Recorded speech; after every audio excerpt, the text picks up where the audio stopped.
Have you ever looked up at the moon and wondered what it would be like to live there? Now, what if we added a little twist? Imagine stepping out of a rocket ship, not into a sterile white science lab, but into a world of gold, glamour, and jazz. Today, we're retaking a fantastic journey back in time and forward into space to explore a world that never was.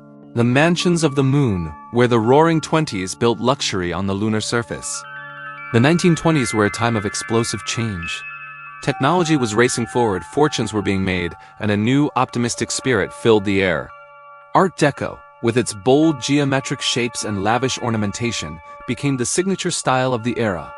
It was all about looking forward, about progress, and about dreaming big. So what if the biggest dream of all reaching the moon had happened a whole century earlier? Let's imagine that instead of prohibition, the decade's biggest headline was the lunar land rush. Picture this. Colossal biodomes, their glass panels framed in gleaming brass and intricate chrome, dot the lunar landscape. Inside, it's not gray dust and craters. It's a vision straight out of The Great Gatsby. We're talking grand ballrooms with polished marble floors, reflecting the starlight from above. Ceilings soar into the dome, adorned with crystal chandeliers that sparkle with the light of a distant Earth, hanging in the black sky like a giant blue jewel. Every detail, from the elevator doors to the window frames, would be pure Art Deco, celebrating humanity's triumph over the final frontier with style and opulence. And who would live in these magnificent lunar mansions? The new titans of industry, of course. The space barons, pioneers who made their fortunes not in oil or steel, but in helium-3 mining and interplanetary transport. Imagine them hosting extravagant parties, the sound of a live jazz band echoing through the pressurized halls. Flappers with sleek bob haircuts and beaded dresses would dance the Charleston in 1/6 gravity, their movements light and ethereal, almost dreamlike.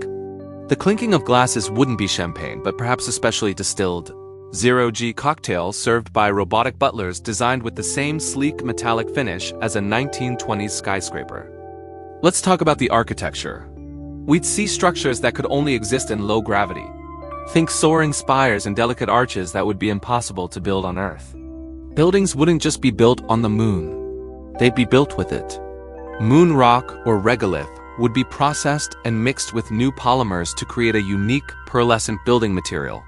Facades would be inlaid with obsidian and gold, shimmering under the harsh, unfiltered sunlight of the lunar day, which, remember, lasts for 2 Earth weeks. Every mansion would have its own observatory, a private bubble of reinforced crystal offering breathtaking panoramic views of the cosmos. Imagine sitting in a velvet armchair, a telescope by your side, watching nebulae and distant galaxies glide across the celestial canvas. Outside, the gardens wouldn't have trees and flowers, but carefully sculpted bioluminescent fungi and crystalline structures that would cast an otherworldly glow during the long lunar night. It's a fusion of the natural and the technological, a garden of unearthly delights. But what about the challenges? Living on the moon isn't just one big party. There's the constant threat of meteorites, solar radiation, and the psychological effects of living so far from home. The brilliant engineers of this era would have to devise solutions. Perhaps the domes would be shielded by powerful electromagnetic fields, which would shimmer with a faint golden aurora when struck by solar winds. Life support systems would be hidden behind ornate Art Deco grills, turning essential technology into beautiful design elements. Everything, even survival, would be done with an artistic flair. And the culture that would emerge. A new kind of art, music, and literature would be born from this experience. Poets would write about the blue marble goddess hanging in the sky. Painters would capture the stark, beautiful contrast between the black void and the golden, vibrant life within the domes.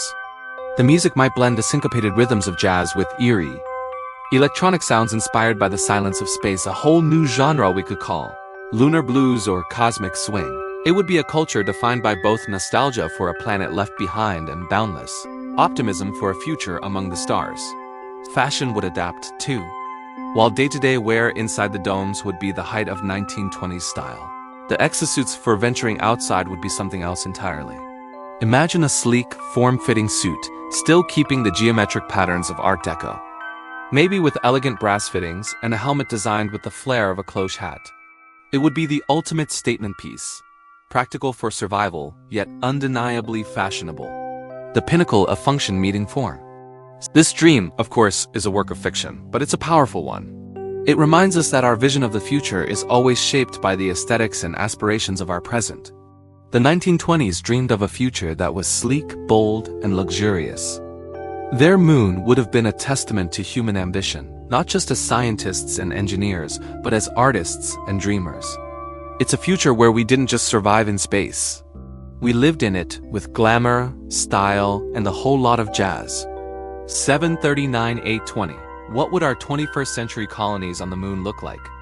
Would they be minimalist and efficient, reflecting our current design trends? Or would they be eco-friendly biospheres, showcasing our growing environmental consciousness? This thought experiment shows us that when we reach for the stars, we carry our culture, our art, and our dreams with us.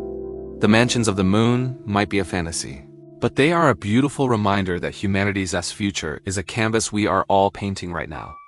It's a world built on the idea that progress shouldn't just be functional. It should be beautiful. That our greatest achievements should be celebrated with our greatest art. Imagine looking back at Earth from a balcony of brushed bronze. The silence of space outside, the rhythm of a jazz band inside. It's a vision of a future that is both technologically advanced and deeply, wonderfully human. A future where we conquered the final frontier and threw a fabulous party to celebrate. This blend of retrofuturism is so captivating because it joins two periods of intense optimism. The Roaring '20s, with their post-war boom and cultural explosion, and the dawn of a new space age. Combining them creates a world that feels both familiar and wildly imaginative. It speaks to the part of us that believes the future should be an adventure, filled with beauty, excitement, and a touch of romance. What do you think? What era would you love to see design a colony on the moon or Mars? If you enjoyed this journey into a world that never was, please hit that like button and subscribe for more explorations into history, science, and imagination. The affair may end, but the elegance lingers.